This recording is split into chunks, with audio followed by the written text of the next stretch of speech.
From The Best Man to Girls Trip to Roscoe Jenkins, his films are the ones we watch over and over again because they just hit.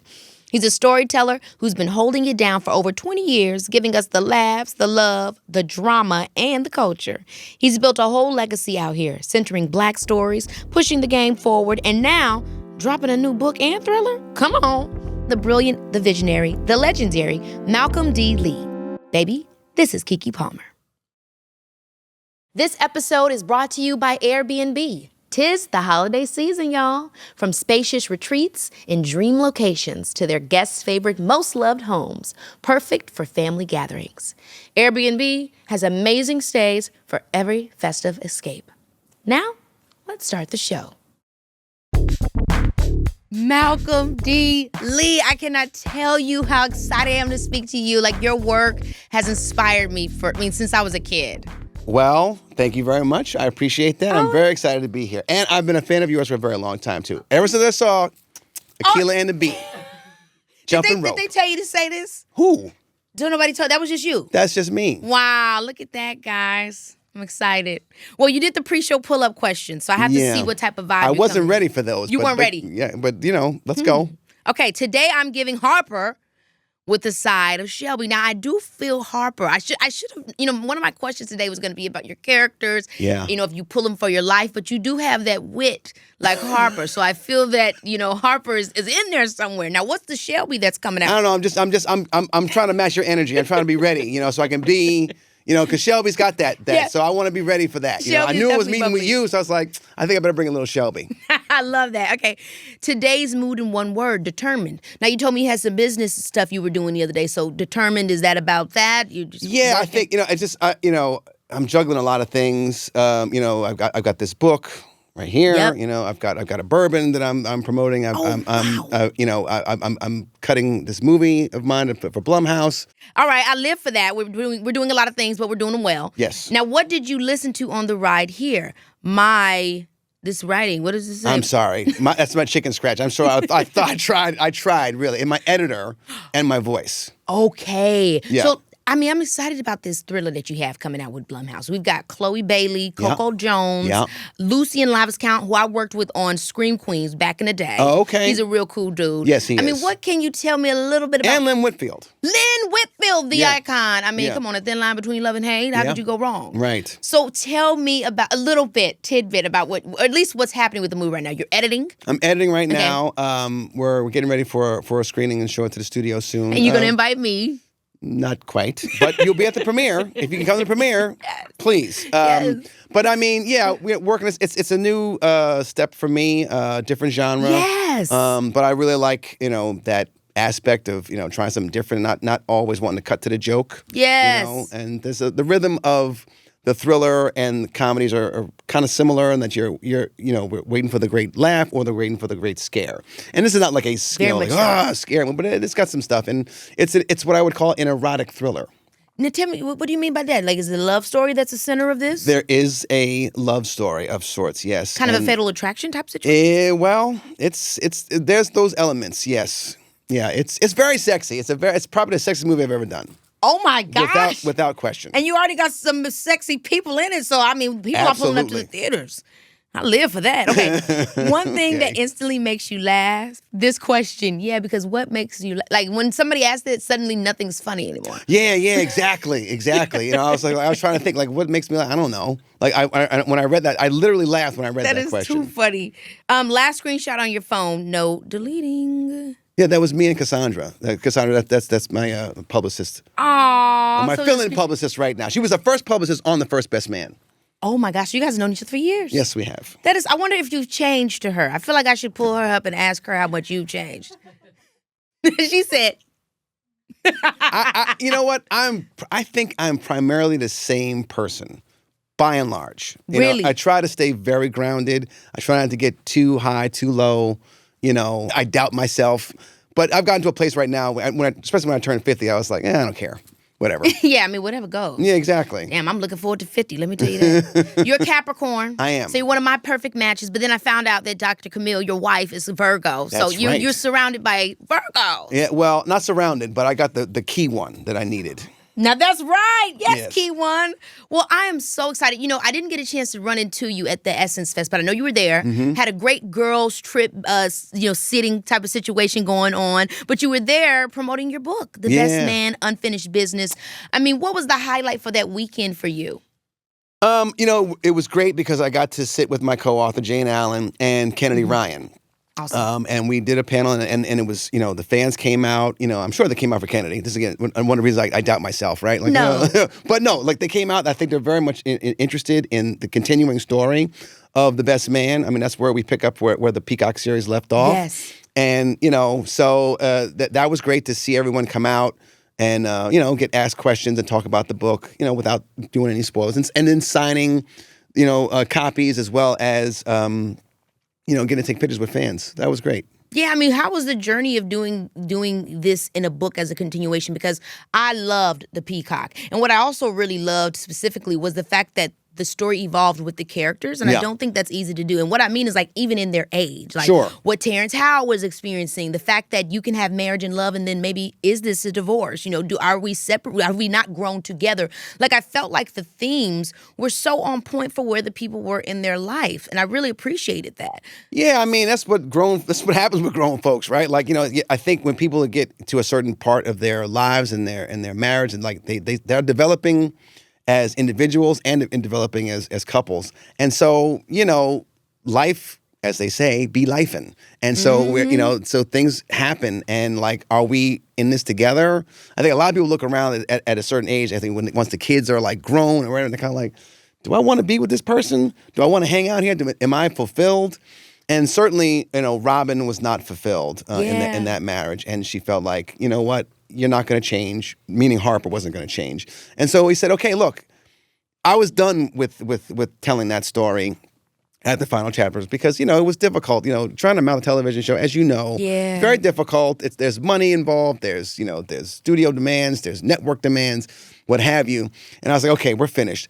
But then a friend of mine was like, hey, yo, you should think about doing books. And I've always loved the written word. I'm a storyteller at heart. And I said, you know what, let me try my hand at this, because I always wanted to be a novelist. Not always, but, I have fantasized about being a novelist. And I said, okay, let me try with some characters that are already established, that have backstory, and just say, like, okay, let's see where we can go with this. And teamed up with Jane Allen, and, we came up with something that I think is very, very much an experience when you talk about a book. I mean, people are like, why not a movie? Why not a television show? Very difficult to do. Yeah, but also it fits in the world because, I mean, Harper is a novelist, author. yeah. So it's kind of like, I'm thinking, like, what happened in college? And what was that first original book that even Harper was writing? So I live for that because it's the story within the story, and there's nothing more that I love than an embedded storyline. Yeah. So it fits. It does. And, I think, and there's a lot of things going on in here with Harper. And this chronicles Harper, Robin, and Jordan, and they're in this individual journeys, and each chapter is kind of dedicated to their POV. And Harper is post divorce. Yep. He's living in Brooklyn, where you was at, not in Waynesburg, but in Brooklyn Heights. Sanaa and the baby, are they in Africa? Yeah. Robin's in Ghana. Yep. And she's opened up a restaurant. She's raising their preteen daughter, and Jordan is in Malibu. She's left her corporate job, but still has the pull of, the grind. Yes. But she also a little bit has a pull for Harper. As So always. We'll see what happens there in the book. Well, very exciting. And I think this is cool because everybody's not visual. So it's great for you to be able to use your mind when reading this. Absolutely. I mean, not only that, because I think what the book offers you is the opportunity to use all five senses. Yes. Right? You get to hear, you get to see, you get to smell, you get to taste, you get to feel.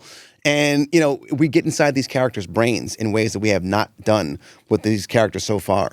Oh, so exciting. Now, let's go back to the beginning, right? Because The Best Man was your directorial debut. Correct. And I think, that is, when I think about that now, it's hard to get your movies made. And when you think about that cast, the amount of money, and then it being a success, who was that person that said, okay, Malcolm, you can do it. I believe in you. How did that come to be? Well, The Best Man was my sixth screenplay overall, right? Okay. I had written like 5 prior, but, and honestly, I wasn't even trying to direct The Best Man when I wrote it. So I had written another romantic comedy, And I was like, I want to try to make this movie happen. And I couldn't raise the money for it. And then I said, a good buddy of mine said, listen, let producers raise money, writers write your next movie. So I'm going to write something so commercial that I'm going to take that money, I'm going to sell it and take the money and make my romantic comedy. So in the midst of writing what was then titled My Homeboy's Wedding. Okay.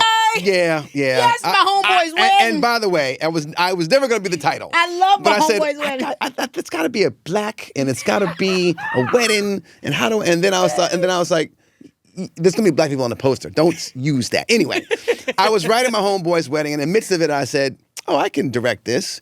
And so Spike, who's my cousin, Spike Lee is my cousin. And when it should have been right there for me, but I just thought y'all both was Lees. Oh. When I found out y'all were really relatives, I was like, yes, that's T-Boo.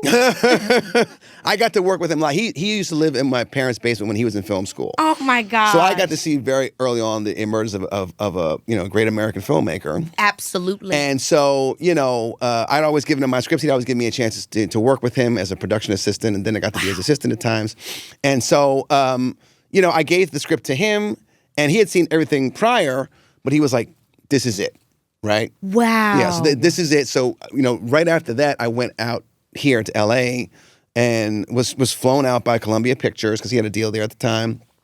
Sat with Amy Pascal.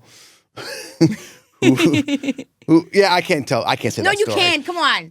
Can I curse? You can. Okay, so basically, Amy was like, okay, I love the script, but I have a problem with it. I was like, okay. She said, Jordan's the smartest person in there, but no one wants to her. And I said, yeah, it'd be like that. I said, well, that's not exactly true, but, so Right. anyway, it basically, from that point on, because Spike's the kind of person that said, here's the movie we're making, and let's go. Yeah. You want to do it? Let's go. And if you're not in, we're going someplace else. Yeah. So, Columbia wanted to do some notes, and he said, we're out of here. And so we did that a little bit, and I was like, could we just maybe take a listen and maybe see what they want to say first? Maybe there's something they want to add. So we got to Universal finally, and they said, okay, we have some notes as well. They paid me to do a rewrite, and he said, listen, we'll make them pay you. They don't like it, we leave. I said, okay, fine. So I did the notes, and then I think 2 months later, we were greenlit. What were their notes, if you could remember? Was there anything that majorly changed with the movie that we've seen from the original screenplay? I will say I don't remember. There's only one specific thing I remember. I remember I'd written it. I can't remember exactly everything that they were looking for, but I got it to a place where I thought it was good. And then one of the producers said to me, "Whoa, I've got a note for you." And in the original script, Robin, who's played by Sanaa Lathan, never came to the wedding. Right? In my mind, it was like, okay, Harper's going to go on this journey. He's going to leave his current girlfriend at the time, and try to do a little tryst with Jordan. It wasn't going to work out, and he was going to get beat up, but still get Lance over the broom and whatnot. And he'd come back, and he'd say to his girlfriend, you know what? Let's move in together, right? Yeah. And so they said, okay, what about if she comes to the wedding? I thought, that's ridiculous. That's stupid. That's not the story I want to tell. But what I learned from that very time was you have to put pressure on your characters. You have to give them opportunities to get out of things, or see how they're going to react when crisis happens. Yeah. So once she, came to the wedding, it just changed everything. And I was like, okay, so not only they're not going to move in together at this point, he has to ask her to marry him. Yeah. At that point. So that's what happened. And so that was a major thing, and by then we were good to go. I mean, the movie balances so many emotions. Obviously, most people have seen this movie, but, the best man, slept with the wife of the groom that's getting married, and so they've come to find all this out. That's what this whole trip is about. But the part that I wanted to ask you as a director is in the end, when they're getting ready to get married, and he's up there and they're saying their vows, what made you have those flashbacks? That was so sick. Let's see. I mean, that was sickening. He's at there getting ready to say I do, and he can't get Harper and her sleeping together out his head. Well, it's more like her he couldn't get out of his head, that she was slept with somebody else. So, I mean, you had to do that. We had to do that. It's funny, too. I remember, because Morris took it very, very seriously. Yes, and it was that. crying and whatnot. And I remember being behind the monitor and laughing and being like, this is going to be funny, right? Yes. So then I said, okay, so in the edit, we tried some things. And, it just kind of worked out that way. It was perfect. It was perfect Thank because Morris was crying and the emotion was so real. And then it was also like... Well, you had to do it because it's like, look, at the time, and still today, I mean, like, guys like Lance who like are, kissed by God and, super handsome and, that to say, hey, I'm doing my thing, whatever. Oh, it's all right. She going to be okay. This my woman's on a pedestal. And then you come to find out, she's not exactly what you thought. And so it was his comeuppance, but he's the only one of those characters that could have done that because of his faith in God. Yeah, I really love that message. It was also really good to see that because, we live in sometimes a patriarchy in a place where the standard of what a woman's supposed to be is so insane. And so in this movie, it was really awesome to see that, she's not perfect, but you accept her, you choose to love her. That's right. And that it ended with that positive. So that was great. But let's talk about how you got to this cast, because I know that the auditions had to be lethal at this time. Like, who was auditioning for this? Who did you see for certain roles? Did you get the cast you had initially wanted? Or it's interesting when you're writing. Yeah. And I had another producer friend of mine who said, think of, like the biggest star you can get when you're writing for these people. So I remember when I was starting to write it, I read something, I think it was a Hollywood Reporter or something. Will Smith had said, there's such a dearth of roles out there for black actors that I can't even get a script with my wife and I. So I said, I'm going to write the best man for Will and Jada. Right? Wow. So I had them in my mind. And her as Robin or as Jordan. As Jordan, yeah. And I had a bunch of people in mind, right? But that's pie in the sky. Like, and so once you get greenlit and Universal says $9 million, it's like, we ain't getting Will Smith. Because that's his budget. Right. So it's like, okay, what is realistic? And so what was so beautiful was the acting community was so ready for it. Like here were 8 healthy roles for black actors who could display their skills and not just be the hoe or the gangster or the sidekick or the sassy one or whatever. And so, we met with a bunch of people. A lot of people came in to read. Once, like, I'll give you an example. When Sanaa Lathan came in to read for Robin, I had not heard of her, right? Somebody had told me about her. She had done, I think, Blade, and I think she had done The Wood, but I hadn't seen those at that time, one of my right? favorites of all time. They weren't out at that time. Yeah. So when she came in, I had a bunch of other people in mind for Robin. But when she came in, she was Robin. I was like, she's the one. Like, everyone has to reach that bar. And if they can't, she got the part. Tay, came in at first. Right off of Stella, we saw him in there. Like, okay, he'd be a good leading man for this.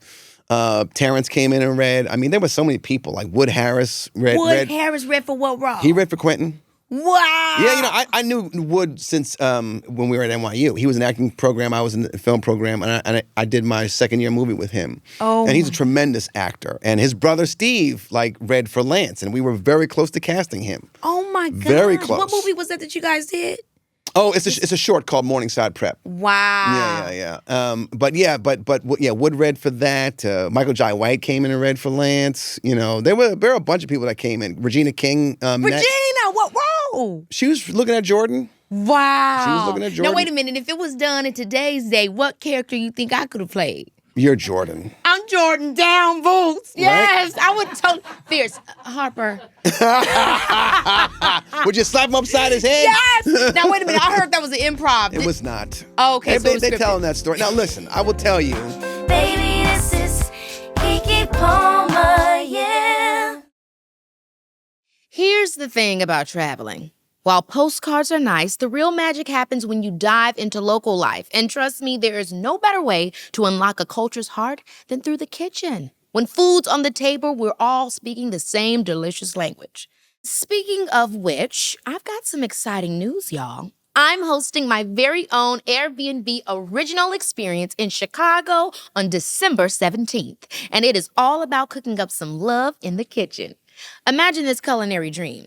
You, me, my pops, and a local chef with mad skills, all in one kitchen cooking up a storm. We're talking flavors so good, they'll make your taste buds do a happy dance. We're talking delicious recipes, kitchen secrets, and plenty of laughs. We're about to make this kitchen feel like the hottest cooking show in town. And y'all know when my dad and I get together, there is bound to be some entertainment. We might even share our secret ingredient for the perfect comfort food. I don't know about that one. The best part, it's not just about what's cooking in the pots and pans. It's the laughs we'll share, the stories we'll tell, and yes, the absolutely incredible food we'll devour together. When good people gather in the kitchen, that's where the real magic happens. So whether you're a kitchen pro or a novice, this experience is for everyone who loves good food and good company. And trust me, by the end of our time together, you'll feel like a culinary superstar. So if you're ready to roll your sleeves up and join me for some culinary fun, head to airbnb.com/Keke to learn more about my Airbnb original experience. Let's make some magic in the kitchen together. This message is brought to you by Apple Pay. Holiday travel is already giving marathon runner energy, rushing through airports, navigating new cities, trying to remember which pocket has your wallet. Between catching flights and making sure everyone on your list gets a gift, the last thing you need is payment stress. That's where Apple Pay comes in, turning your iPhone into the only wallet you need. Listen, I learned this lesson the hard way. There I was in a completely different city, realized I had packed my backup card in my checked luggage. But then I spotted that beautiful contactless symbol at the airport cafe, and suddenly my morning wasn't ruined. Apple Pay is designed to be secure with Face ID built right into my iPhone. So whether I'm grabbing coffee in LA or shopping in New York, I know I'm covered. It's faster and easier than using physical cards or cash. Here's what makes travel shopping actually enjoyable. Apple Pay is accepted at millions of places worldwide. The contactless symbol is like a universal welcome sign saying, yes, we speak easy payments here.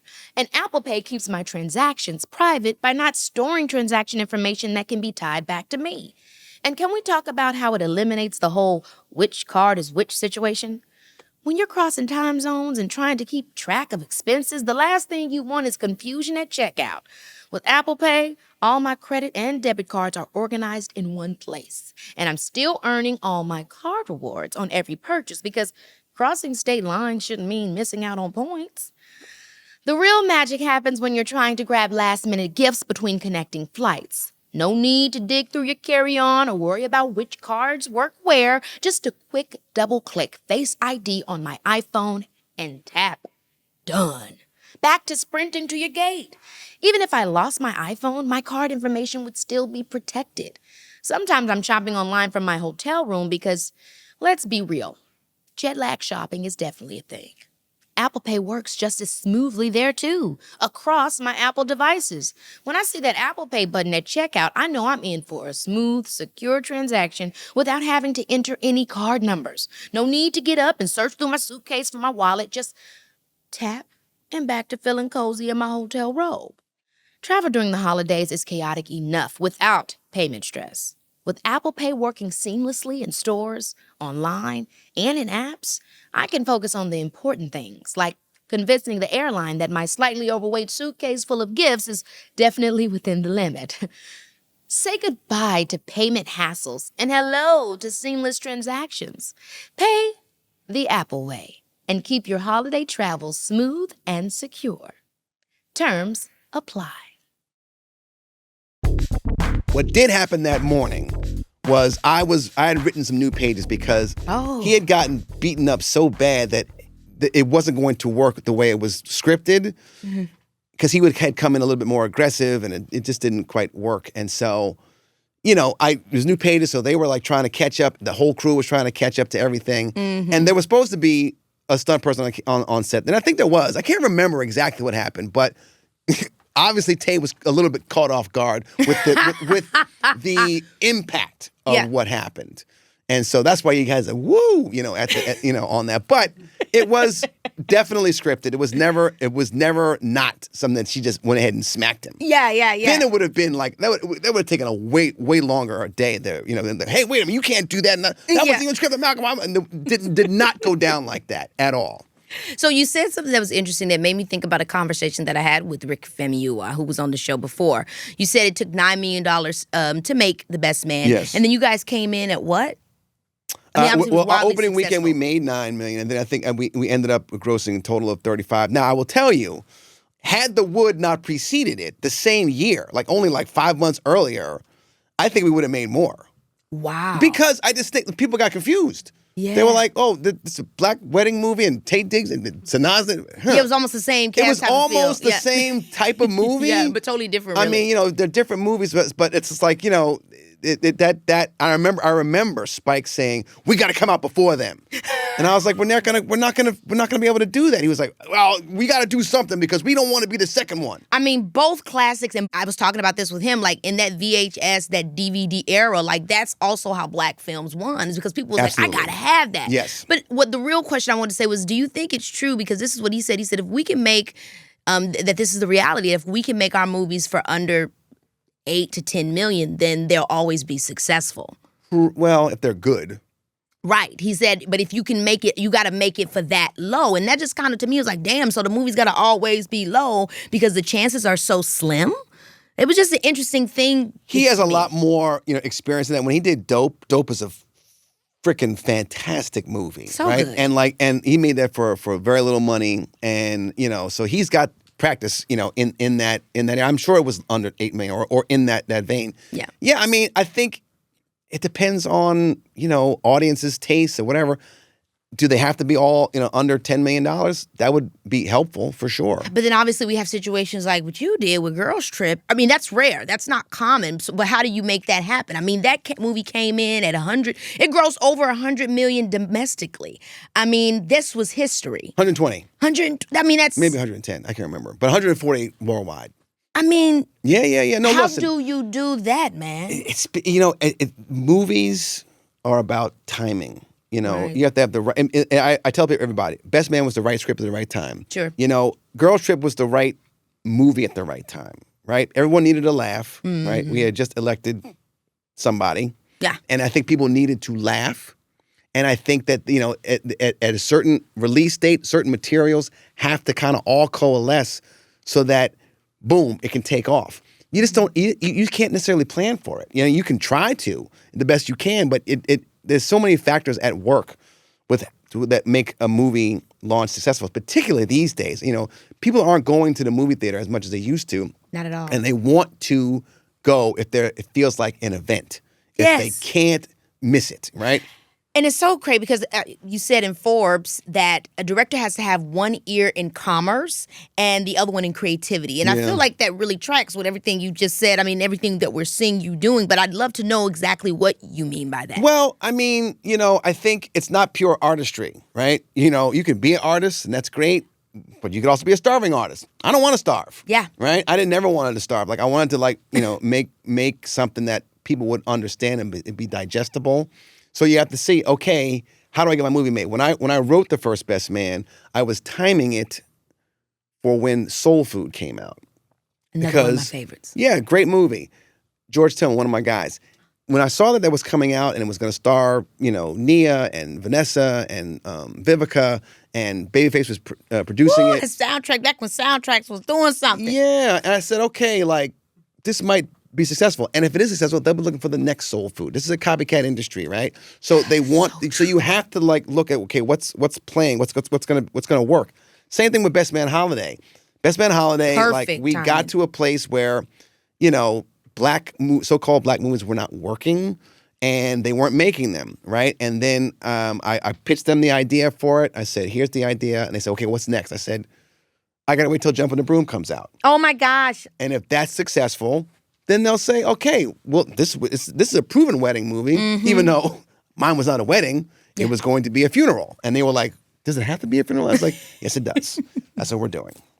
Wow. So you have to have an eye on what's trending, what's and how do you fit into that? Yeah. And how does your artistry fit into that? So that's how my mindset has been. And I think even more specifically, what do these things mean about black storytelling and about our window of time? You know what I mean? I don't want to always put emphasis on it, but it does, and the emphasis has to be there because either there are not enough people that are at the table to understand this aspect. I think maybe that's it. It's just you don't understand how to tell our stories or how to market our movies. And so does that put more on the creatives or? Yeah, I mean, look, like everything I've ever tried to do, they're universal stories. Meaning any group of people could fit into these characters, For sure. right? They has cultural specificity. Yep. But these are universal stories, about love, about friendship, about family, about whatever, right? Settings that people all can understand and relate to. and put a face on it that is, culturally specific. Yeah, I couldn't agree with you more. So any tea on Girls Trip 2? How do we make this happen? We hope. We're working on it. And see, here's the thing about any sequel that I want to do, right? Like the expectation bar for Girls Trip, the first one was like, it was about here. And we met and exceeded that, right? So the bar is here now. And so Girls Trip 2 has to meet that bar or exceed it. And that's not easy to do. So the script's got to be great. The actors have to be ready to go. I have to be on my game to direct it. And so that's what we're all trying to figure out. And you did a few you did Space Jam, you did Scary Movie 5. Don't mention that one. Don't mention it. Scratch that from the record, please. And then obviously you've created this Barbershop. I was in Barbershop too. I did number 3. You should have waited for me. Dang. We're going to finally work together. It's going to happen. Oh my gosh, please. It needs to. You heard it here on Baby This is Keke Palmer. We have to hold Malcolm to it. Hold me to it. How did you approach deciding to continue the story of the best man? Because it would seem to most people that, this can only be one. But then you did The Last Holiday, and then you guys did the Peacock, and now the book. So how... Yeah, it wasn't really kind of planned. There was talk of doing a sequel to Best Man right away. But I was like, this is my first movie. I don't want to be a one-trick pony. I don't want to tell this one story. I need to grow. The characters need to grow. I'll revisit these characters in like 10 years. Mm-hmm. So that's what happened. And just so happened, though, when it came to it, again, very much strategy involved. As I said, what's my brand? My brand is Best Man because there wasn't a lot of work happening for me at the time. I was able to revive the cast. They all needed it too. And we made it happen. And we left it open-ended in with Best Man Holiday. And it was like, Universal was like, well, we're not going to make this movie right away. We couldn't agree on a budget at the time. So I was like, okay, how do I flip this? Because we left people hanging on who's Quentin going to marry, right? So okay, streaming was very much in a good place. So we'll do 8 to 10 episodes on that. So that worked out. But I was done after that, But after the smoke cleared and the dust settled, I was like, let me try this novel thing that I've been wanting to do. And so we continued. Again, plus the fans said they wanted more. Yeah. If they said, okay, we love it, we're done, I'm finished, great, then I would have been, okay, we're done. But they wanted more, and I want to try my hand at novel writing. And I think we've given them an experience that is not only literary, but cinematic. I cannot wait to read it because I'm definitely one of the fans that wanted more. Oh, you're going to love it. Yes. You are going to love it. Now, you said something interesting when you were talking about The Best Man being your sixth screenplay. Yeah. I'm just curious, have we seen those other 5 screenplays? No. Have you ever revisited them? Do you revisit your works? Man, those, let's see. No, the only one that came close was the one that I was trying to, sell Best Man for a couple of times. It's a romantic comedy. What was it called? Feast and Famine. Feast and Famine. What was it about? It's kind of like a classic New York love story. College friends, who became lovers. Whoa! Yeah. Starring. It could be. Let's discuss. Oh my God! Because I have to tell you, I had Tay on, and we were just sitting here talking about those rom-coms of the golden era of your. We think about The Best Man. We think about all the movies we were naming. Love Jones. What do you think? Has something happened, or are we just living in nostalgia? Nostalgia, sometimes we just love what was. Or is there truly something missing with the rom-coms of today? I think there's a combination. I think people have nostalgia for the 90s and the early 2000s. And I want that feeling back, right? But, those types of movies don't get put on the big screen. They're not as magical if they're not on a big screen to me, right? And so they're on streaming and they're on, television and stuff. And, they're happening in longer form series like Forever, right? Yeah. It's not really a romantic comedy, but it's a romantic love story. Yeah. And so I think people want that. I don't know if they want it on the big screen. And they're not going to put the kind of marketing dollars behind it unless you've got 2 undeniable stars in it.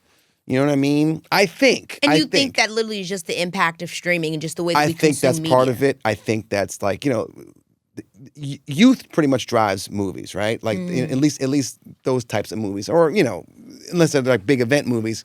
And I think that it's harder because people can get their romantic comedy Jones fixed, with a smaller screen. I would love to see a big romantic comedy come back. Like when Harry Met Sally, Annie Hall was some of my favorite movies. Yeah, mine too. And it does feel like there's been a difference, but it's interesting to see that, sometimes there's just so much happening. We're having so much content, you don't even know which way to look. Right. But you know what, Keke, we should go into the studio, you and me, to put a script down and be like, let's make this. Feast Let's and go. famine. Yeah. I'm here for that. Who you want in there? Well, this is How about what Damson Idris? I know everybody's saying Damson Idris. I mean, if that's who's got to be, then hey, you don't have to pull my leg. I would say, let's do that. I'm here for Damson. Good. I mean, but what I'm also here for? I'm here for a young girl, older guy love story too. That's weird. I don't know. I think it'd be kind of cool. It could be kind of cool. Like what? Like me and Idris Elba. Oh my goodness. He too old? I'm a little uncomfortable with that one. Me personally, but I mean, Howling. I don't know. I'm here for Damson. Okay. If it's Damson, it's Damson. Okay. So let's get into some of these IMDb questions real quick because Okay. I want you to break down if these things are fact or fiction. Oh boy. Baby, this is Keke Palmer, yeah. Y'all, the holidays are coming up so soon, and you know what that means. We've got some serious shopping to do, but I'm not even stressing, okay? Your girl stays prepared, and I know exactly where I'm headed to make it all happen. At Ross. They always have what you need at the price you need at this hella expensive time of year. Yes, it's holiday decor like plates and candles to keep your home looking festive. It's gifts from toys to sweaters for everyone on your list. Whatever it is all at Ross, 20 to 60% off other retailer prices.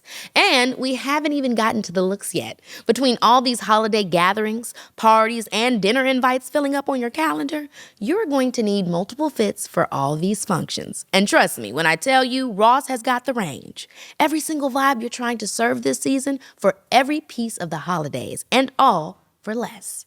So take it from me, show up and show out this holiday season. Period. Work your magic with Ross.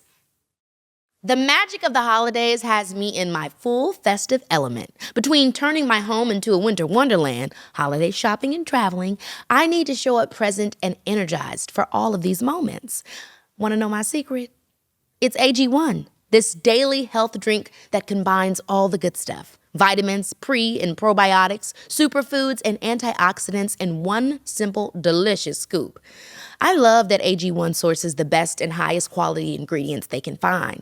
Since making AG1 part of my mornings, I've noticed my energy levels are thriving and my digestion is improving. And these flavors, they understood the assignment. I live for the tropical blend, but they also have original, berry, and citrus options that'll have you excited to start your day. And get this, AG1 is dropping their best offer ever. Head to drinkag1.com/Keke to get your welcome kit. Vitamin D3 plus K2, AG1 flavor sampler, and their new sleep supplement, AGZ, for free, which has been a game changer for my nightly routine. That's just $126 in free gifts for new subscribers at drinkag1.com/Keke. Your wellness routine is about to be that girl. You already said that Jordan slapping Harper wasn't improv. That was true, so we can knock that off. Okay. Now, in Girls Trip, they said Taraji P. Henson was initially offered the role of Dina. Is that true? Not true. That ain't true either. Wow. Is there any actor that you haven't worked with that you'd want to? Yeah, plenty. I would love to work with Will. I'd love to work with Eddie. Gosh, yes. Oh my gosh, Will and Eddie. I'd love to work with Damson. There's Idris. There's plenty. Yeah, I love all those people you just named. Viola Davis. Yeah, Angela Bassett. Yeah, Angela. Ooh.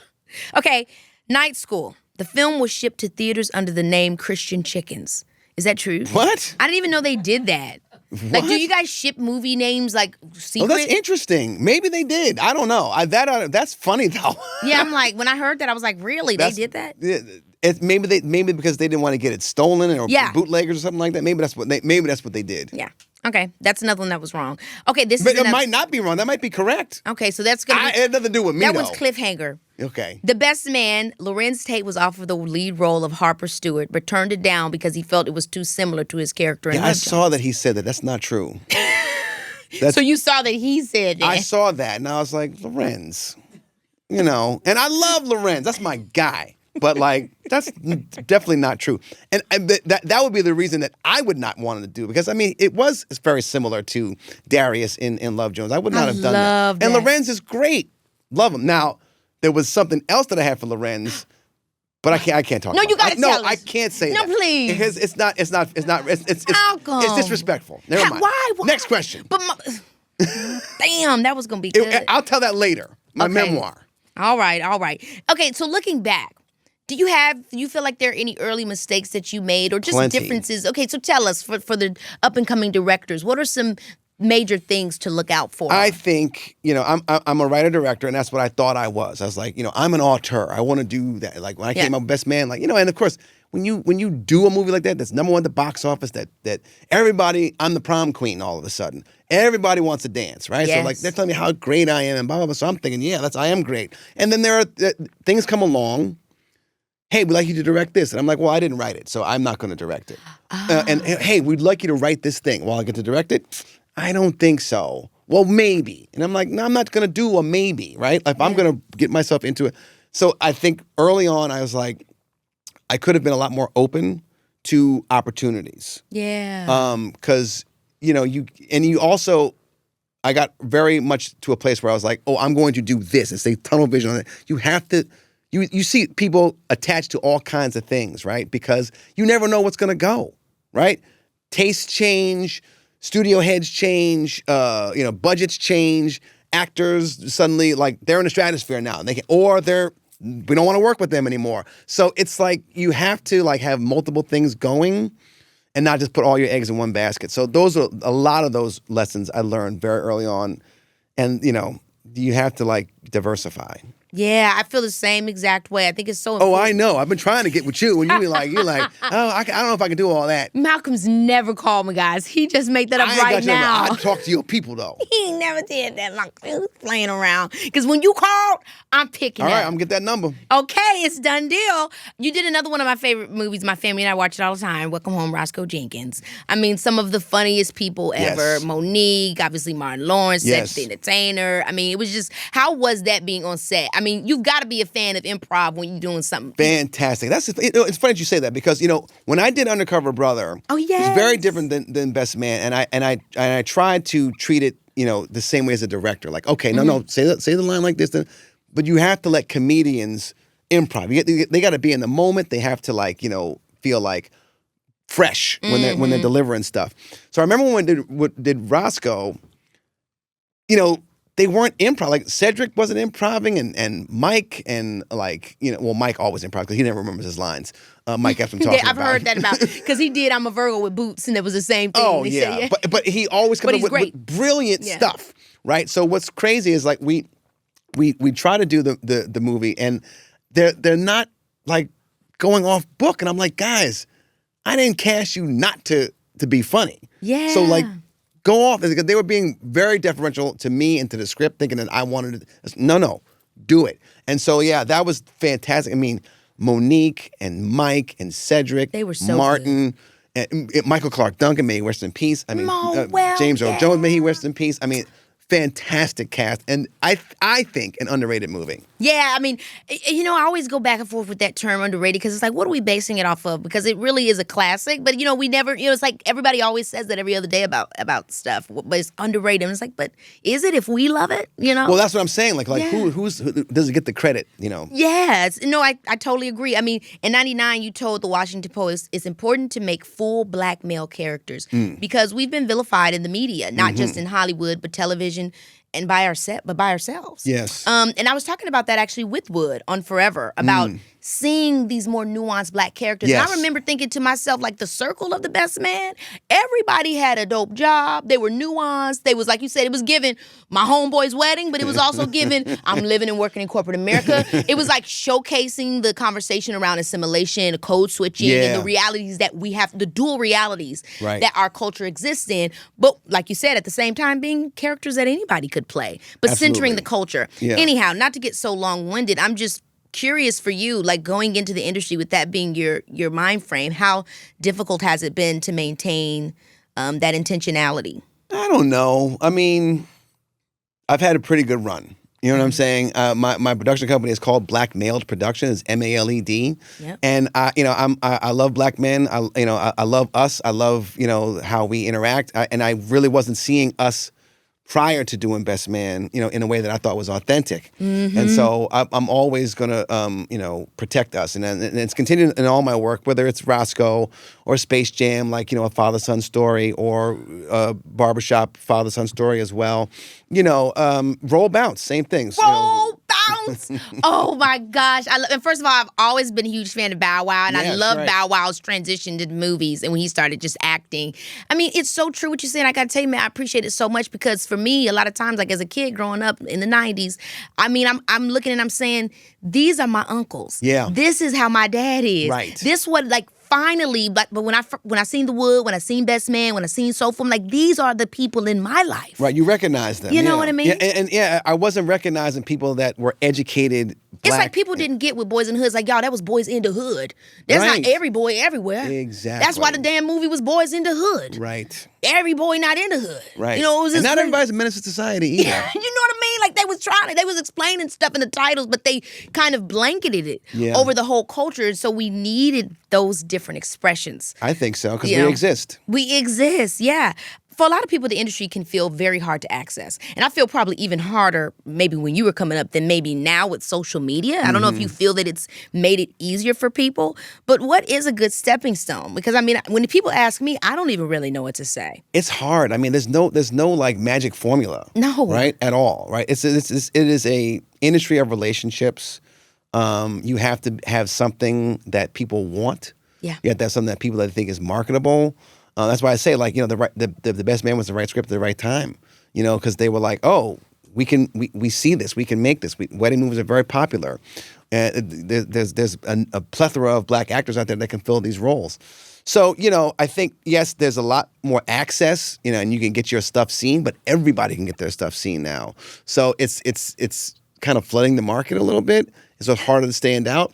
But, I think right now, this generation of filmmakers needs to define what their story is. Yeah. And I don't see that happening right now. I don't know what is their Breakfast Club? What is their Superbad, And I would love to see that happen. And I think there's an opportunity for indie filmmakers to, break through as well. Yeah. And really make a splash that way. And to Rick's point, do a low budget thing and hopefully it delivers high. Yeah, because you can't, I mean, when you do that, I mean, it's like there's only up that we can go. You don't want to always do it that way, but if you want to do a series of things, it's definitely a good way to freak the system. Yes. Another thing that I always think about, too, is like ownership. You talk about black-mailed productions. I mean, having your own production company, doing your own work, starting your own infrastructure, I think there's a piece that a lot of sometimes we don't think about, Yes. You're always just outputting and trying to catch on to something else. But I always try to encourage entertainers, whether they are producers, directors, actors, or otherwise,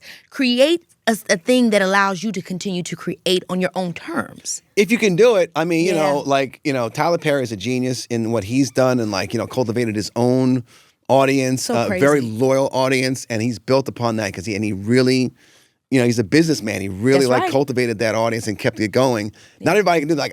I'm not built like that, or I haven't been built like that. I rely on people who are like, oh, we like you, so here's some money to so I'm like, please. Yeah. But it's funny. I tried to go the indie route. Mm-hmm. It doesn't always work for people.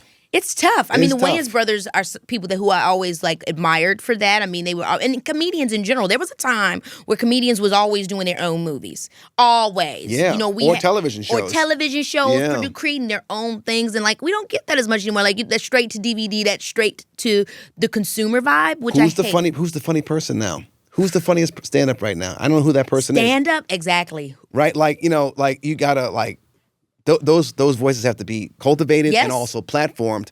The way they did with Def Comedy Jam. A lot of comedians got their platform there. Yep. And I remember Who Got Jokes too.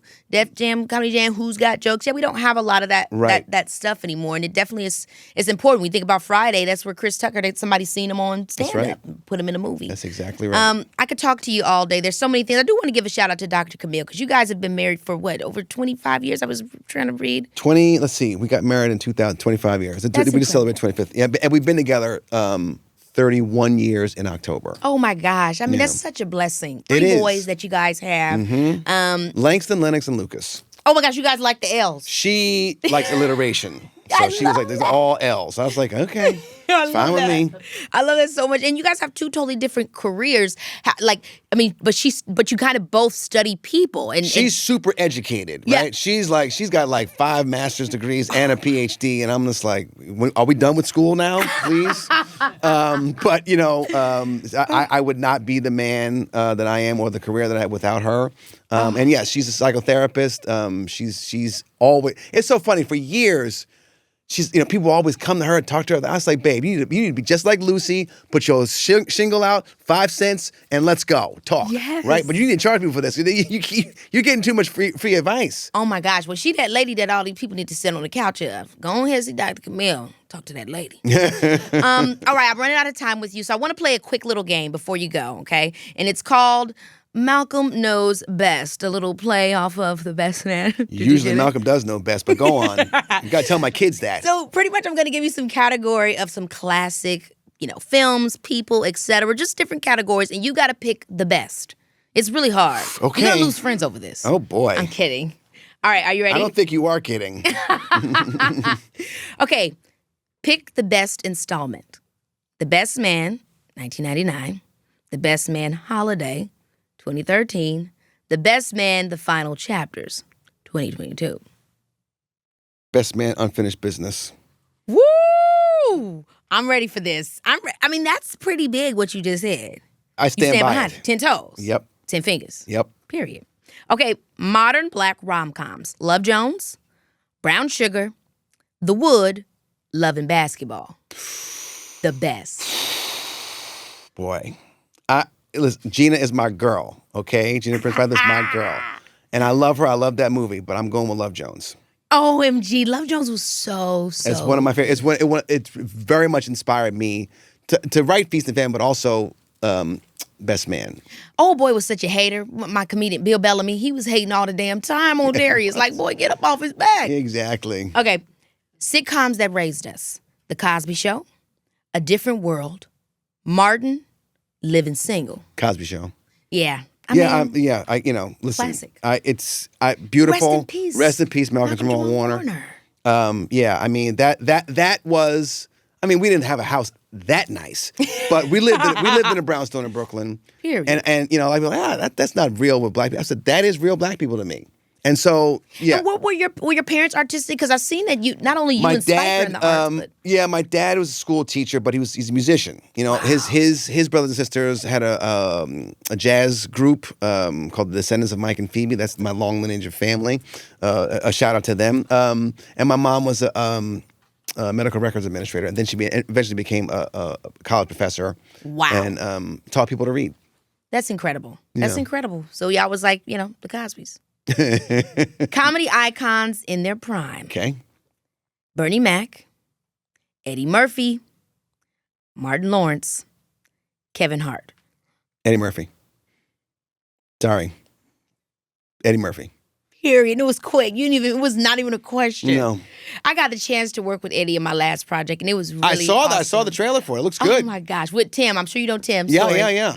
I loved it. It was the best ever. I mean, he's really, really chill.